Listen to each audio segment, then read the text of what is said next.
Welcome to the Knowledge for Men show. Your life will never be the same. Your level of success will seldom exceed your level of personal development. I want to die empty of regret. I want to die empty of my best work. We don't understand who we are. Instead, we're living out somebody else's narrative. What one man can do, another man can do. If it's been done, it can be done again. Being yourself and being your truest, most authentic self in every moment. If it scares you or makes you a little afraid, do it. Follow your heart and your gut. The first stage, I think, is finding you, like finding out who I am today. Stuff will not work. You will have things that fail. Success is when you're a happy, fulfilled person. How do you define success? It's your life, and you are the creator of the movie script that is your life story. So many of you over the last 3 months have been asking me questions through email about not just becoming a stronger grounded man, but also about how I built my online freedom business. You see, I used to be broke, sleeping on my brother's couch with only $15 to my name, to now having a top-ranked men's podcast on iTunes. I'm a 3-time Amazon bestselling author. I sell out events where men come from around the world to attend my powerful trainings, and I'm working with amazing clients one-on-one. I share exactly what I would do if I was going to start over in this free training on becoming an influencer at kfminfluence.com. Again, that's kfminfluence.com. This will get you in the game, save you thousands of dollars and hundreds of hours of trying to figure all of this out on your own. This is the stuff people charge for, but I'm giving it to you for free at kfminfluence.com. All right, guys, welcome to the show. I'm here with Zachary Stockill. He's a contributor to Huffington Post. He's the founder of Retroactive Jealousy.com and author of Overcoming Retroactive Jealousy, which deals with overcoming your partner's past relationships. So this is an interesting topic. Thought I'd bring Zachary here on the show. Zach, how you doing today? I'm very well. How are you? Doing great. It's a little hot here in San Diego, and I got all the doors closed. I'm kind of sweating a bit here, but I'm excited to dive in here and learn more about what you do and the importance of what you do, which is a topic that I think not a lot of men are talking about. So that's what I got you here for. So let's start off the show with a favorite success quote or some sort of saying that you've lived by, maybe something from the book, actually, that's helped you on your journey. Yeah. Well, one quote that I encountered when I was writing the book that really resonated with me and really summed up a lot of what I learned in the process of overcoming retroactive jealousy. It's sort of a lengthy passage. I won't quote all of it, but it's from the memoir of a Russian pianist called Andrei Gavrilov. And he talks about struggling with his music, struggling with his art, struggling in life for a long time, until he encountered what he described to be the meaning of life. So he says, the so-called meaning of life opened up before me. It turned out to be infinitely simple. Give love and seek no reward. Reciprocal love is your reward and the meaning of life in its entirety. And when I encountered that, it just something clicked. I've heard that sentiment expressed in different ways. There's a Beatles lyric that's very similar to that. But I think the way he sums it up, I think, is really beautiful and really powerful and really pithy. Give love and seek no reward. Reciprocal love is your reward and the meaning of life in its entirety. Yeah. Yeah. I think that's the thing that we don't often go into a relationship leading with. Yeah, absolutely. Or dating. Usually we're kind of like keeping track. It's like, I did this. You should reciprocate and do this too. It's like keeping score, so to speak. Exactly. And when you go into any relationship with focus on what you can offer and just trust that the universe will reward you for whatever you're offering, whatever your efforts are, comes back to you tenfold. It really, really does. And why do you think it is that we don't lead with that? What is that fear of me giving love and not receiving love back? I think that there's probably for some of us, maybe there's some negative experiences in our past. Perhaps it's some childhood stuff. Perhaps it's social influences, cultural influences, what your friends are saying about, if we're talking to men, about women and their conniving nature, and, they're always trying to get something out of you, and you always have to be vigilant and on guard and don't give her more than she gives you, I think some of it's probably linked to some sort of traumas from our past, but I think that women can pick up on the fact when you're being generous, you're being giving, you're being vulnerable, and you're sharing your life with her in a way that's totally devoid of expectation. And it's very, very sexy, like any kind of like non-neediness, I'm giving you things, I'm giving you love because this is who I am. Very sexy and very attractive to women, I think. And where do we draw that line between giving, and feeling like it is, am I being a nice guy here? Am I getting taken advantage of here? What if you're not starting to see something coming back? No, that's a really important distinction. I think, we're all aware of the nice guy syndrome that a lot of guys deal with. I think that if you're asking yourself on a regular basis, am I being taken advantage of here? Does she appreciate me? Is what I'm offering being received? I think that's probably a really good indication, if you're asking yourself that on a regular basis, that something is up, and that maybe she isn't receiving your gifts, your unique offering to her. So I think that even just the fact that is coming up for you, that should tell you something. That might be time to turn to a friend or someone else you trust and say, hey, like, this is what's going on. Am I crazy here? Like, am I being taken advantage of? I think that, just the fact that you're asking that question should probably tell you something. Absolutely. It's a huge indicator. And so let's say someone listening is like, damn, that's me. And I mean, they're like, that's me. And not to leave them hanging, how would you recommend a man who feels like he's not getting his needs met in a relationship approach his partner? Wow. That's a really good question. I think that it's about stating your truth, whatever it is. So, and again, just not being afraid of the outcome, right? Taking the risk that she might respond in a negative way or start accusing you of other things or trying to change the subject or whatever. I think it's about staying present and just saying where you're at. Am I crazy here? Yeah. And just putting it on the table. And if we don't, then we just keep, it's like this valve of gas. It just keeps increasing. And potentially you could explode in an uncontrollable emotional outburst that she never saw coming because it was never communicated. Exactly. That's well put. Yeah. I mean, that negative energy, if it's building up in you, it's got to come out somehow. So might as well, lay it out there early on so she can at least be aware of what she's doing. Yeah. Really good stuff. And just wanted to really touch on that because there probably is a lot of that going on. And if we can reduce it, or if a man can catch it early on, potentially could save that relationship. So now let's go into your work here. Okay. What is your struggle around this retroactive jealousy? Let's dive more into detail about what that is and what it looks like so the audience can better understand that. Sure. So there's several different types, as I see it, of retroactive jealousy. This term that I think a lot of people have experienced some sort of retroactive jealousy. And what that means basically in its purest basic form, retroactive jealousy refers to being bothered of a partner's past relationships and or sexual history. So the way I see it, there's a few, maybe 2 or 3 main types of this. And the one is something that I think, type 1, if we want to call it that. Most people who have been in romantic relationships, especially early on, have not loved the thought of their partner being with someone else. That's just a very sort of normal impulse, because when we fall in love with someone new, we often have sort of possessive instincts, and some of the that neediness comes out. And the thought of our partner being with anybody else, whether it's in the past, present, or future, is upsetting. And so often that leads to some process where we have to try to process what we're dealing with here. The second type that I sort of deal with mostly is what's called retroactive jealousy OCD, which is a rare but a really, really destructive and an extremely challenging and painful manifestation of retroactive jealousy, which is basically you become fixated on your partner's past.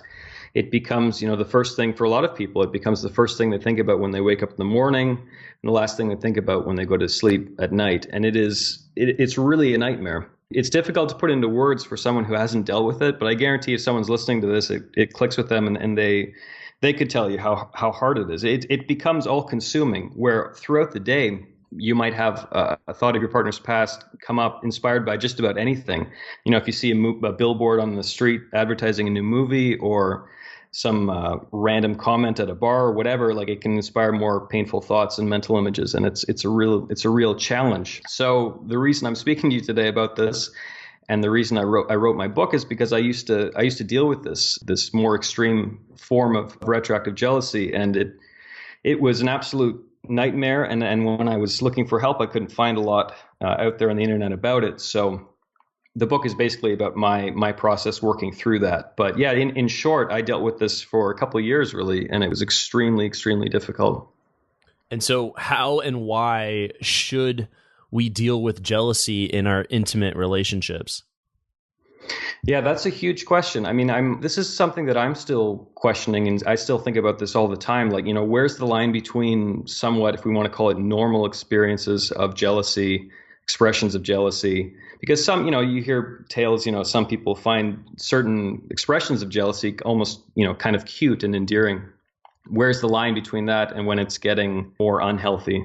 And this is something I'm still trying to work out, because it's funny, like in my own life, I kind of went from someone who I would consider a jealous person to almost the extreme opposite of that.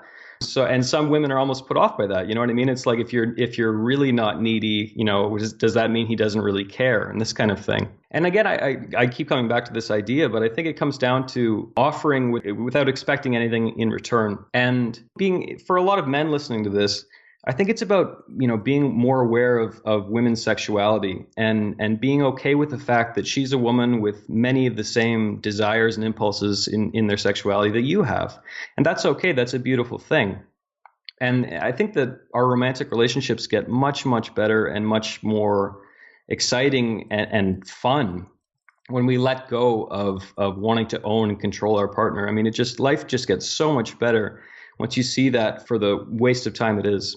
What's an example of, let's say, maybe perhaps a situation you were in where you were very controlling, and then also give us an example of what it looks like to not be so controlling, and what are the benefits?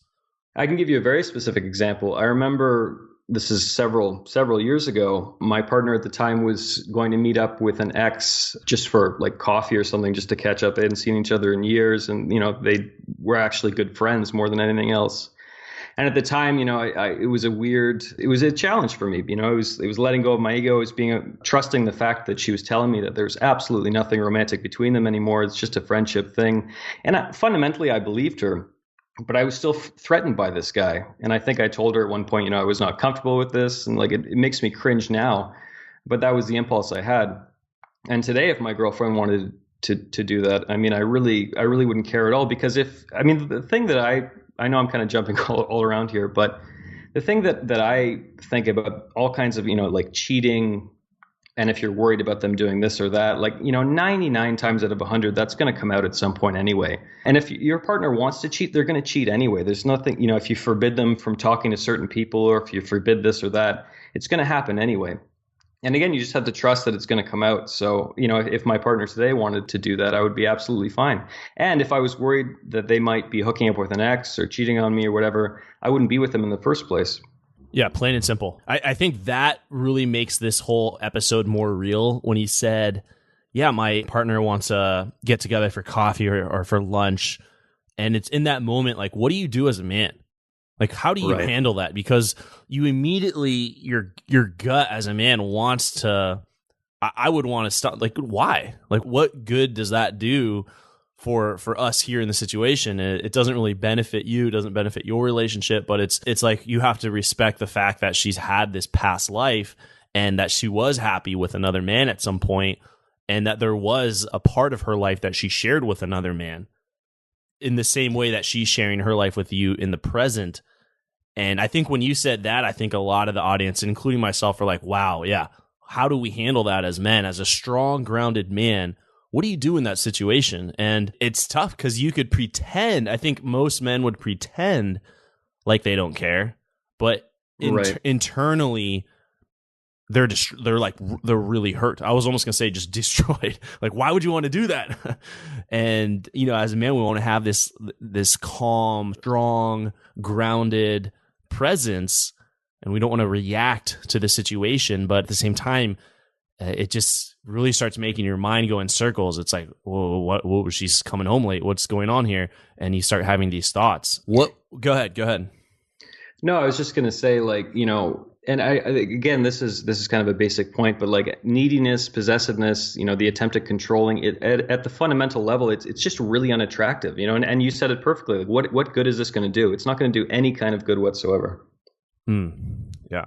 And so what is the path that one can take to overcoming this type of jealousy, whether it's at a small level, which I think the majority of listeners would have, there's some jealousy going on, or to an extreme level, which is what you shared about, where it's like every little thing, is creating these types of scenarios in your mind, and it's really taking control of your life. But what's the path to overcoming this type of jealousy?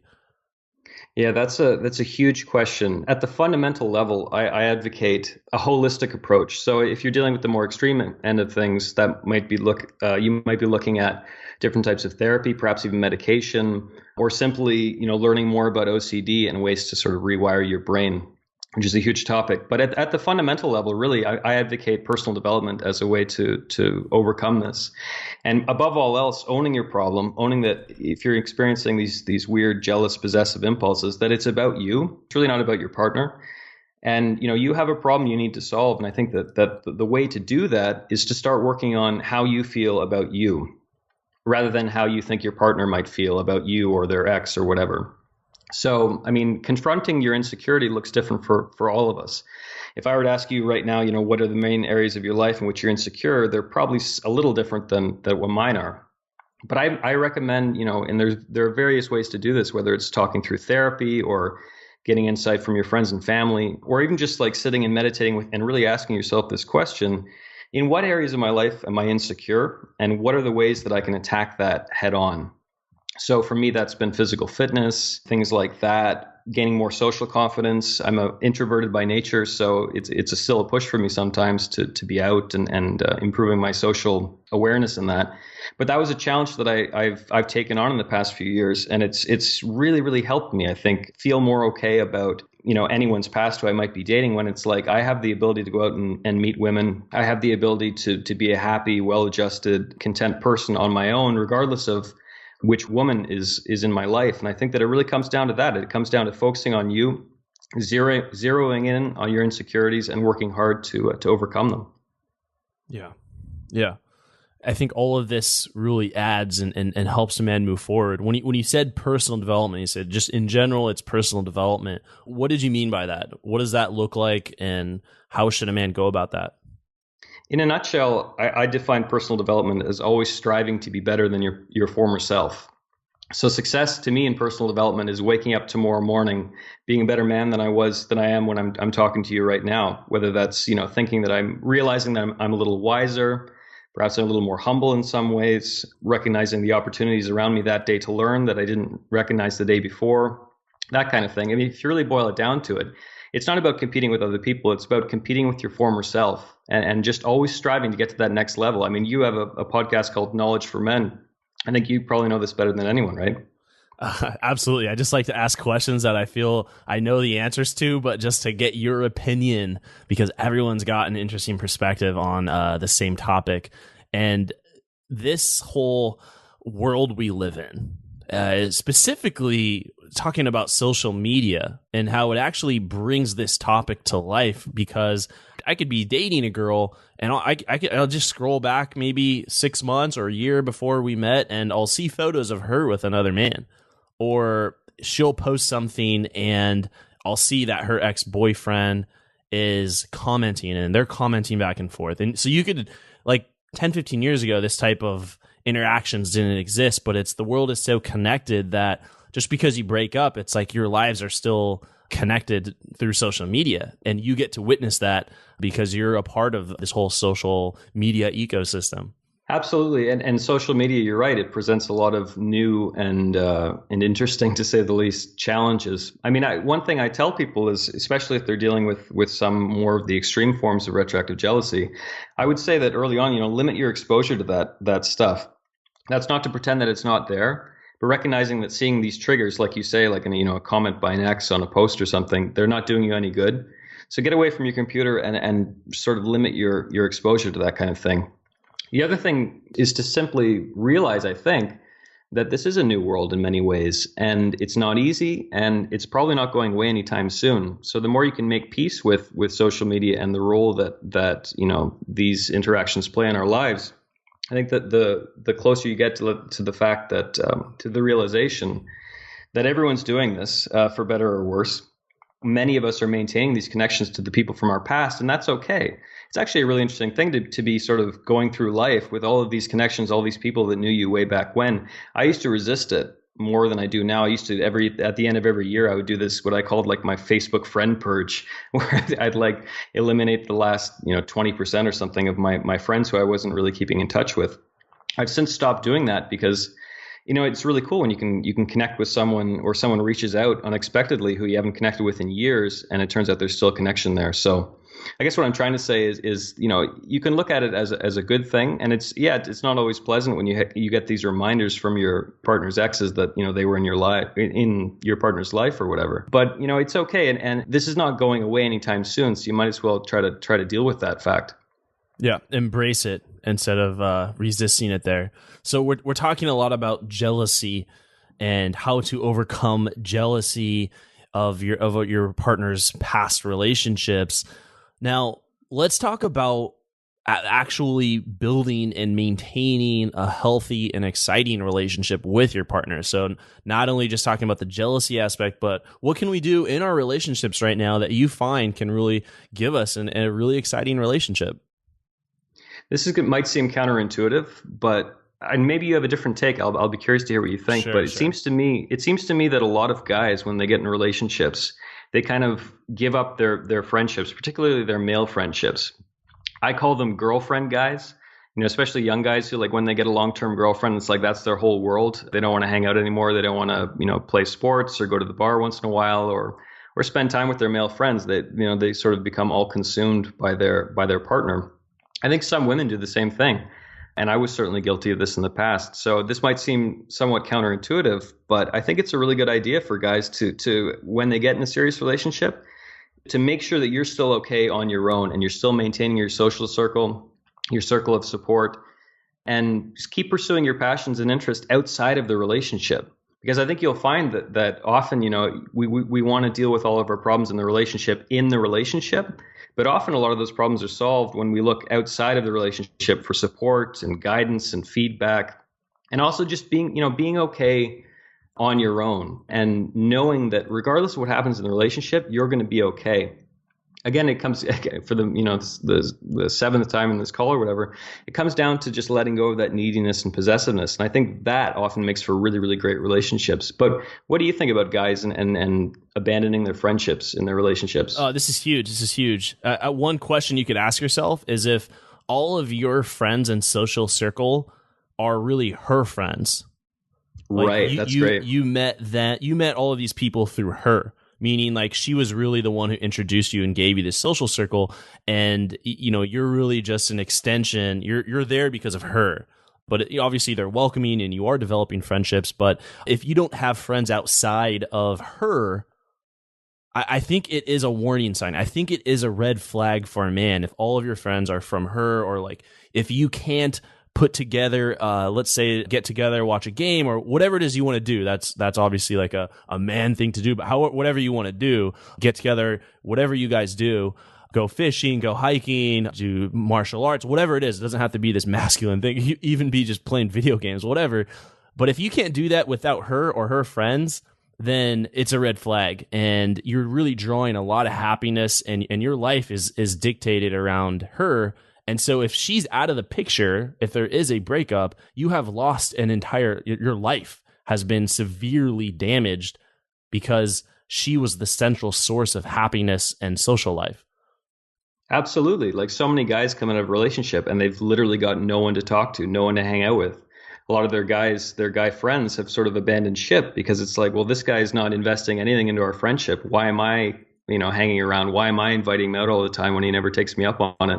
What's the point? And it's really, again, I think that as you say, that compounds the loss of the breakup when you lose your whole social circle as well as your lover and potentially your best friend. It's absolutely devastating. It's extremely devastating because you've lost everything, and it comes at such a big blow to your entire existence as a man. Your social life, your love life, all of that together is critical. And also too, there are just some conversations that you want to have with male friends that are your friends. Like 100%. Not all conversations are going to be open with your partner, and dealing with some of the challenges at work and life. Of course, you want to be honest and communicate with your partner. But if you're always complaining or bringing these topics about things not working in your life or at work, she's really starting to become your mother and having to really take care of you.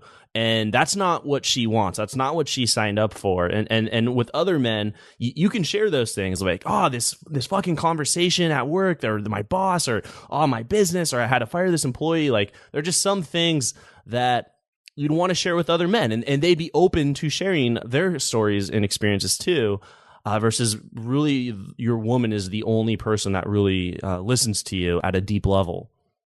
Absolutely. And like, we've kind of lost men's clubs and, going down to the pub, and it's mostly guys hanging out at a certain time of day and stuff. And a lot of that's great. I'm all for groups of friends, with different genders mingling, of course. I'm not some caveman. Right. But there's something really beautiful and really, really nice about hanging out in a group that's just guys. The same way it's very nice for a group of women to hang out where it's just women, because the dynamic is different. The energy is different. Yeah. And I mean, this, you can talk about things that you just can't really talk about with women, not because you're saying horrible, sexist, misogynist things at all, but it's just like women are not going to understand certain things about your experience and the concern you're voicing. So I find that really rejuvenative to hang out with just guys sometimes. I try to do it at least once a week, where it's like, I won't call it a guys' night because that sounds kind of strange, but no, it's great. That's great. Being around that energy, it's and it's good for the relationship. That's the thing. Like I tell guys all the time, it's like, you think it's like, oh, she'll be mad that I'm taking time away from her and I'm going out and we're not hanging out that night. And it's like, no, trust me, she'll be thankful for it at the end of the day, because you'll come home with a new energy, and that'll translate into better things in the relationship, probably better things in the bedroom. It's a win-win. Absolutely. Yeah. What else could we add here so I think a main thing that we've just discussed is having a life outside of the relationship. So you have friends, there's things that you're doing, and you're not relying on her completely for your social life, or you're ignoring other friendships that you've had in the past. That's huge, and I'm glad that you brought that up. What else could we bring on the table here? Well, one thing that comes to mind, but it's a basic point, but I think it's a really important point, and I would be shocked if no one else in this podcast has ever given you this answer. But let's see. Looking your woman in the eye when she's voicing her problems sometimes, and just saying, "I understand." Not trying to fix everything. And again, this is such a classic guy trope, it almost doesn't bear repeating. But a lot of guys, amazingly, it took me way too long to understand this. I was probably, 25 or something before I really understood that, women are not looking to you to solve all their problems for you. In fact, 9 times out of 10, that's not what they're looking for at all. They're just looking for empathy, connection, understanding. So just shut up sometimes, man. Like, look her in the eye and tell her you understand, but you have to mean it. That's the thing. Really developing your sense of empathy, I think, is huge, which is a huge topic in and of itself. But yeah, just stop trying to fix everything. So many guys do this, and they're just, blasting their foot off with a gun, because it's quite often counterproductive and insulting to your partner when she feels like, oh, he doesn't think that I can solve my own problems. He's always trying to solve everything for me. It's insulting in a very real way. Absolutely. I think that's great, because at the end of the day, like, she wants to feel heard, and she wants to feel safe. She wants to feel heard. She needs to feel heard. Like, this guy understands, and she wants to feel safe. And so adding to that, like, yes, I understand, but even just grabbing her, looking her in the eye, and just holding her and telling her that, and giving that strong eye contact, that you'd get this. This is like, you're giving her a moment here, and she can really just relax in your arms and really fall into her feminine, and you're really stepping into your masculine in that moment. Absolutely. And this is interesting to bring up in the context of a discussion that's falls under the umbrella of jealousy. But, I think for guys to make female friends is huge in developing their sense of empathy. Absolutely huge. In terms of, learning about women's perspectives on things and learning what they deal with from men on a constant basis has been huge for me in the past, particularly in the past few years. I've really worked to cultivate more of my female friendships. And so if you're trying to cultivate empathy in your relationship, which is absolutely huge, I think making female friends is huge. And also gay friends. Gay men can tell you so much about dealing with men. It's amazing. And even just being around them, like this is this is a bit off point, but I remember several years ago being in a gay bar with a friend of mine who's gay. I'm not gay, but we hang out, and he's a lot of fun to hang out with. So I was in this gay bar for the first time, and this guy was coming on to me, and I told him very plainly, no, not interested, thanks. But like, he wouldn't let up. And I was talking to a female friend about this, and she was talking about, yeah, like, most guys just don't get the signal when you're saying, well, not now. and like not ever, So that's a bit of a tangent, but yeah, I think it comes back to the point we made earlier about developing friendships. For guys, making friends with women can often be huge in strengthening your relationship. Just getting that sense of that woman's perspective and enhancing your ability to empathize. Yeah, I think for some single guys, I'm thinking that there might be this feeling of, like if this girl doesn't like me, then she doesn't like me. Therefore, we're probably not going to be friends either. Meaning if the guy's single and he's actually trying to pursue the woman and the woman rejects him, then the man feels hurt, like his masculinity was almost like cut or wounded. And therefore the man is like, she doesn't like me. But in reality, it might be that she's just not yet ready for a relationship, or that it's not you, but there's something else going on with her. And she doesn't view you in an intimate way, but likely could be open to just a friendship. Absolutely. And if you're cool and you're not weird about it and you're really chilled out, chances are if she sees that you're a good guy and you're really laid back and like the rejection's no big deal, guess what? She'll probably introduce you to her hot friends. So like it's in your best interest to just, just give without the expectation of receiving anything in return. Yeah, really powerful stuff here. And now want to dive into the knowledge round. Just going to ask you a few more questions here, dive deeper into who you are. So Zach, you ready for the knowledge round? I am ready. Have you ever wanted to become a highly paid online thought leader in your space? Have you ever wanted to be an author and get that book out? Have you ever wanted to speak on stage about something that you were passionate about and get paid for it? Have you ever wanted to sell courses online passively and wake up to seeing deposits made into your bank account while you were sleeping? So if you're interested in learning how to become a highly paid online thought leader and doing something similar to what I do, then you're going to love this free training I made for you, where I share the exact steps I would take to build an online thought leader business if I was going to start all over.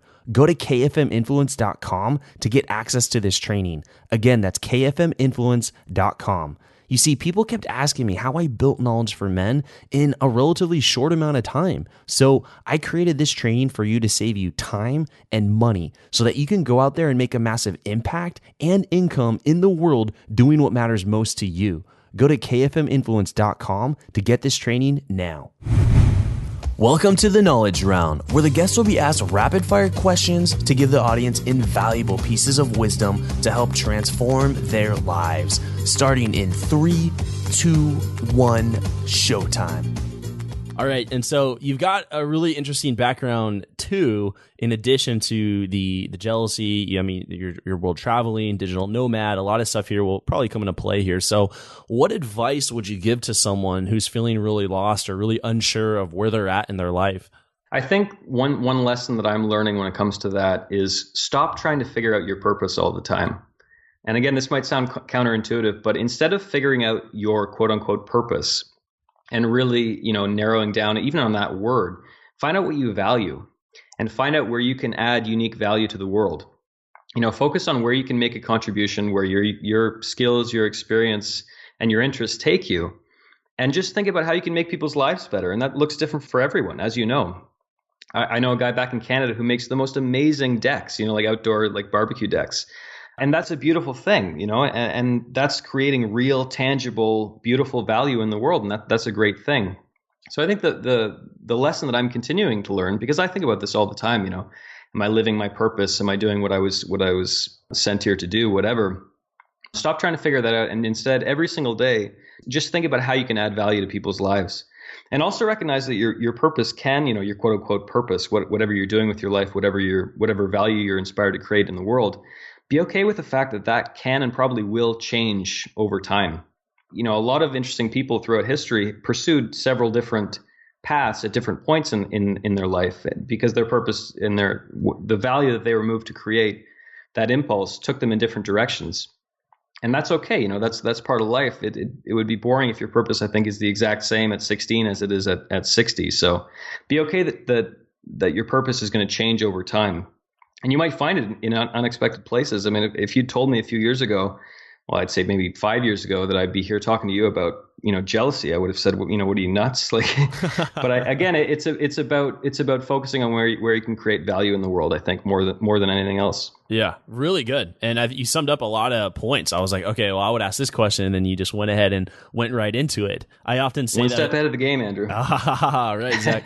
I often say that if a guy's struggling with his purpose, like, it's not about trying to force this purpose, and then once you find it, you're just going to become successful. But really, if you don't know and you're really unsure, and that question is really difficult for you, then to just go on an adventure. And that's probably the best, most wild, funnest purpose there is, to go on an adventure and try new things and explore the world, explore different cultures, explore different activities and hobbies. And in that, you would likely come alive, because as humans, we want to explore and go on an adventure. And in that state, I think great things can happen. Absolutely. And I like that word, adventure. I think that's a good way to put it. And again, when you're embarking on this adventure and you see people around you who seem like they're so successful and they've got everything figured out, like, nobody really knows what the hell they're doing. I don't, you don't, we're doing our best. And hopefully most of us are trying to create value where we think we can create value. And that's okay. But it's not like most of us have this grand master plan for, dictating the next 60 years of our lives. Most of us are flying by the seat of our pants, and we're trying to do our best. And that's okay. That's life, right? It's an adventure. Absolutely. And really that wild man, that archetype of the wild man, it can only come alive in the adventure and in that state of risk and uncertainty and the unknown. And for many men, that wild man, that wild masculine man, is what is missing for a man who is feeling lost and confused. Now, coming back to questions on you, Zach, what would you say makes a strong, grounded man? Wow. I think at the end of the day, it's being okay with your own company, for one thing. I'm introverted, so I'm biased, obviously, but I think that being okay being alone is huge, and alone in every sense. So that means, single, spending long periods of time by yourself, literally, being okay with your own thoughts, being okay with being uncertain in life, like we were talking about, being okay with the fact that life is unknown. I think that having a real sense of who you are, but more importantly, I think who you want to be tomorrow. And there's different ways to get there, but I think the answers to those questions come from what I said earlier about seeing where you can create value in the world. So I think really it's about asking yourself that question: how can I create value in the world? And arriving at some sort of answer every single day. Yeah. There's that quote. It's like, don't try not to be a man of success, rather be a man of value. Is it? Absolutely. Who is that? I like that. Like Einstein. It's one of those guys. Right. One of those crazy guys. One of those geniuses. Okay. What would you say are 3 of your most influential books, and why? Okay. So I just finished reading, after delaying it, putting it off for years, the book Meditations by the Roman Emperor Marcus Aurelius. And I want to specify the Gregory Hayes translation. It's a more recent translation. And it kind of knocked me on my ass. I mean, I'm really interested in Buddhism, and the Lebanese writer Nassim Taleb describes Stoics, which is the philosophical school that Marcus Aurelius comes from. He says Stoics are Buddhists with an attitude problem, and I think that's kind of what they are. It's like this philosophy that's grounded in being present and being resilient and being anti-fragile, as Taleb says in many ways. Being okay with uncertainty, being okay with change, being intensely conscious of the fact that you're going to die. All of these things that I find really, really moving and grounding, like talking about grounding before, being aware of the fact every single day that you're going to die. In a few minutes, you're going to be in a box in the ground. So I think that's an extremely grounding principle for me in my day-to-day life, going through the day. And some people confuse that with being morbid. That's a bad thing to some people, thinking about the fact that you're going to die. But I find that extremely grounding. And that's one thing that book Meditations really, really hammers home. I would strongly encourage guys to read it, but read it slow. Like, I don't know if you encountered this, but there's a big emphasis, it seems lately, about like reading fast. Like, I read 400 books last year, and Audible speed to 2 times Audible speed or whatever. But I think that you lose a lot of information, and especially a book like Meditations, you really want to read that book really slowly. So I would strongly encourage people to read that book. For guys who are dealing with jealousy and possessiveness, the book Sex at Dawn by Chris Ryan really knocked me on my ass when I read it. It's a book, it's about the prehistoric origins of human sexuality. And he goes into, some of these arguments are contentious, but he goes into, what sexuality was like thousands of years ago, goes into women's sexuality, monogamy, and whether or not that's the right choice for humans. Did we evolve to be monogamous? All these questions, and they're just really thought-provoking, and they give you a different narrative other than the typical sociocultural narrative we're fed about human sexuality. Sex at Dawn was a huge read for me. And the last book I'll say is a book that probably more than any other helped me work through a lot of my jealousy and possessiveness. Is a book called The Book on the Taboo Against Knowing Who You Are by Alan Watts. And this is a book that I read at a critical moment in my life. And it just really knocked me on my ass. It sounds really sort of woo-woo and out there, but he basically just talks about ego dissolution and how your ego itself is an illusion. And you're not, John Smith. You're really sort of a really unique and beautiful expression, an eternal expression of the entire universe, which again sounds woo-woo, but just trust me and read the book. It's really beautifully written. Alan Watts is an amazing writer and speaker as well.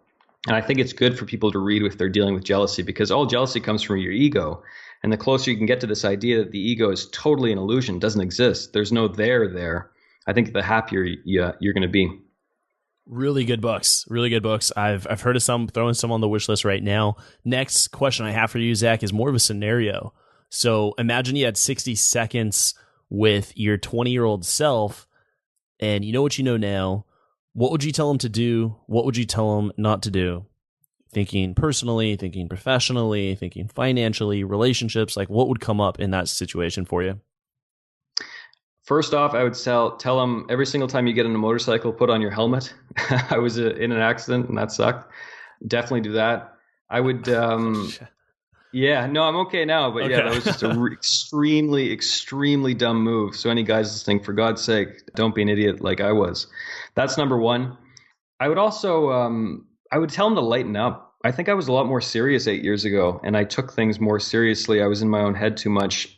I think I gave too much of a shit what other people thought of me. And I think that I would, maybe I'd pass him a joint or something. Like, lighten up, dude. It's okay. It's going to be okay. And don't get hung up on what other people think of you. And just be open to whatever the world's going to throw at you, because it's going to throw some really interesting things at you. And just be open to it and be trusting in the fact that it's all going to be okay, because it really is. Yeah. Huge. I mean, really, the thoughts of other people can really drown out your own authentic self. Absolutely. It drowns them, and you can't be you because you're really trying to seek approval from others when you're in that state of, do people respect me? Do people value me? Am I being who I should be so that they like me? All of that is really depleting to the masculine. Absolutely. And I'm sure you've heard this quote, Andrew, but you know that quote, living well is the best revenge? Oh my God, that's like, it's so true. Like if you're angry at someone, if you feel wronged by someone, go out and be really, really happy. Because if you really want to get back at them, I'm not saying you do, but if you would, that really is the best revenge, and just being okay with yourself. Yeah. Regardless of what anyone thinks. Exactly. Yeah. I've heard it in different ways where it's like success is the best revenge. A big smile on your face is the best revenge. Right. Not that that's the goal. We're out here to get revenge. It's like, only, seek personal development to get revenge on people who've wronged you. Right. Not at all, but take it how you want. Right. Earlier you talked about the book, I believe it was Marcus Aurelius' book, and you were talking about death, and you were talking about how at any moment death can happen. We have to really, live more in the now and really pursue the things we want, because death is a real reality, and it's something that is it's just universal. It's not like, you have that problem and I don't. It's like you have pneumonia and I don't. It's death is universal amongst all living organisms. Well, if you think about it, Andrew, it's interesting. Like, that is really the only thing we know for sure. Yeah. We're going to die. That is it. When we come out of the womb, that's all we know for sure, What do you, when you journal and write about this topic of death, where does it take you? I think about, again, this is going to sound strange to some people, but I think about my own funeral a lot. I try to imagine what that would look like. Say, I was thinking about this earlier today, actually, because I'm in Thailand right now, and there's a bunch of terrorist bombings. Well, they don't know if they're terrorists, but there was a bunch of bombings and some tourists got killed. over the weekend. And I think about, like, if I were to die tomorrow, what would that look like? Would I be really happy or satisfied or even just okay with what people would say about me and the vision of my life that was presented to people? And so I think that's grounding. I think just trying to imagine your funeral, trying to imagine your eulogy and imagining who might deliver that eulogy and what they might say about you. I find that a really interesting exercise. And it sounds like an ego thing, like you want them to say all these amazing things about you. But for me, it helps me refocus on what's important. And coming back to this idea of values and figuring out your values, like, what are the ways that I want to make people feel when I'm alive at the basic level? You know, whether it's the mailman or the guy at the coffee shop or my girlfriend or whoever, like, just at a basic level, how do I want to make those people feel? Because that will obviously come up during your funeral. So yeah, when I talk about thinking about death, I guess personally, that I think about that quite frequently, and I find that very grounding. And it's like, okay, I think I know what I need to do tomorrow or next week or whatever to get closer to a funeral that I think would be a good funeral, we'll say. When I think of deaths, it's like I'll think of a problem I have, and it's like ruining my day. So it could be this stupid problem. I could be in traffic. I could be on hold on the phone with customer service, and they're sending me in circles, and no one knows the answer, and I'm just really frustrated, and I have so much on my plate for the day, and just general problems. Right. When you think about death, immediately it's like dropping a bomb. It's like all problems gone. Right. It's like none of this matters. It's like, this is not a problem. This is irrelevant. This isn't necessary. This is nothing to worry about. When I think about a risk I'm going to take in my business, like I'm taking a lot of risk, constantly pushing myself and pursuing things that, others would say would be a little extreme or, a little crazy. I just, man, like, at the end of the day, I'm only here for just a short amount of time, and I'm just trying to do what I can while I'm here. And if I was to die in a year or 2 years, while you said the Thailand bombings, I was actually planning a trip to Thailand. And so I Googled it, and yeah, there's just like, over dozens of people have died. It's like, wow, what if that was me? And right. It's just a real reality. It's like, boom, did those problems really matter? Did that jealousy, did it really matter? Should I have been wasted my time in retroactive jealousy? Or should I have, quit my job? Did it really matter? Or should I have really, focused so hard on that job that didn't matter to me? Or should I have broken up with that girl that wasn't serving me at all, and I knew it the whole time, but I was just addicted to the comfort of everyday sex, or whatever it is? But death really makes tough questions and situations. It's like instant answer usually comes when I think about it. Absolutely. And again, it comes back to this idea of the unknown. Like, so many guys I talk to on the phone or whatever, people in my course, it's like there's a lot of anxiety, particularly in the part of men. I think it seems to me, maybe you have a different take, but it seems to me that men struggle more with uncertainty in life in general than do women. But again, it comes down to this thing, like, life itself is uncertain. A plane, I live near the airport, a plane could fall on this house at any minute. And trying to plan your life to such an extent where you're trying to prepare for every potential outcome is an exercise in frustration. And the only thing we know is that we're going to die. And the universe is, the sun's going to explode or whatever. It might be tomorrow, it might be in 200 million years, but it's all going to come to an end. So let's really make the most of now and be okay with all of the other uncertainty. Isn't that really crazy that we're scared of unknown, but the only known is the worst thing that could happen, and that's already known, which is death. But we're scared of the unknown. Right. And the unknown is... That's I've never heard it put like that, but that's a really cool way of looking at it. I'm going to steal that. I like that. Oh, man. I'm trademarking it right now.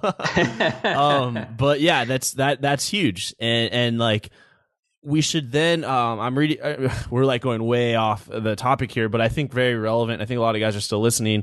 Otherwise, it's just me and you here, Zach, and that's great. I'm good with that, man. I'm good with that. I'm reading this book called Osho, and it's called The Joy of Living Dangerously. It's one of the best books I've read. I recommend it. I've read hundreds of books, and I ask people what books they read all day long, and this is one of my top books. And it says that the only way that you're ever going to come alive as a man, and by man, it's talking about man and woman. That's just the language he uses. The only way man comes alive is when you enter the unknown. When you pursue danger, when you pursue risk.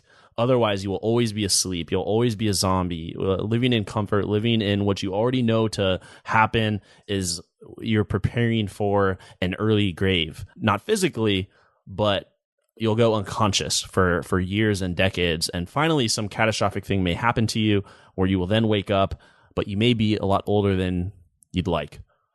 Absolutely. Yeah, that's a great way of putting it, moving into the unknown and even just, again, this is again a little out of left field, but like, being okay with pain, because when we fear the unknown, we're really afraid of pain. Right. But like pain is really, it's a cliche, but it really is all in how you look at it. Like I do this exercise. I stub my toe a lot. I don't know why. I always have. And I used to, this is really random, but like it used to really bother me. Like, oh, this really hurts. And I just clicked, I got into meditation. And I learned more about processing pain and dealing with pain and looking at pain as sort of like an external observer. And so when I stub my toe now, I just say, oh, get into it, get into the pain because it's beautiful. You're alive. It's a beautiful thing. And all it is sensations. Pain isn't what we think it is. We think of pain as painful. Pain's not painful. Pain's just, your body sending signals to your brain and you having some sort of sensation associated with that. But yeah, the unknown, pain, it's all good, and it's all part of the human experience, and we really wouldn't want it any other way. Wow. Yeah, absolutely. You're right. I like that. We really wouldn't want it any other way. So that concludes the knowledge round. I don't know how we went from retroactive jealousy to going into stubbing your toe intentionally, but we did. That's my bad, man. It's really late at night here. That's my bad. Where are you? You said it's late. I'm in Chiang Mai, northern Thailand. Oh, okay, Chiang Mai. I'm familiar with the area. In terms of, I've had friends that go down there. Well, okay. For all the listeners, we could follow up with Zachary Stockill. You got it. Stockill at zfstockill.com, and that's STOCKILL. And you could also, is the book available on Amazon? It is. Yeah. Okay. So they can Google Zachary Stockill on Amazon, and let me do it. And it pops right up here. So you can find his book on Amazon. You can also get the book on his website, follow up with his blog posts. He's done a ton of blogs, a lot of great interviews. He's been on a number of different podcasts. Zachary, thank you so much for being here on the show and going deep here and sharing your story and your message with my audience. This was a lot of fun. Thank you, Andrew. Thank you for listening to the Knowledge for Men podcast. Hundreds of interviews and millions of downloads later, we're continuing to build an international movement, and we're just getting started. So if you enjoyed this episode, go ahead and leave a helpful review in iTunes because it really helps the podcast grow so we can impact even more men in the world who need this. Guys, this is all about living with purpose, where every day you only do things that matter to you. You wake up, live with purpose, and take massive action towards the life you want. And always remember, love the life you have while creating the life of your dreams. Go to kfmfree.com to get a surprise bonus I've made for my listeners. Again, that's kfmfree.com for something that's changed my life, and I'm offering it to you for free. Also, check out my Amazon best-selling books that I've written for you to help you crush life at kfmauthor.com. Again, that's kfmauthor.com to see all the books I've created to help you break through in life. This is your host, Andrew Farabee, founder of knowledgeformen.com, and I'll see you in the next episode.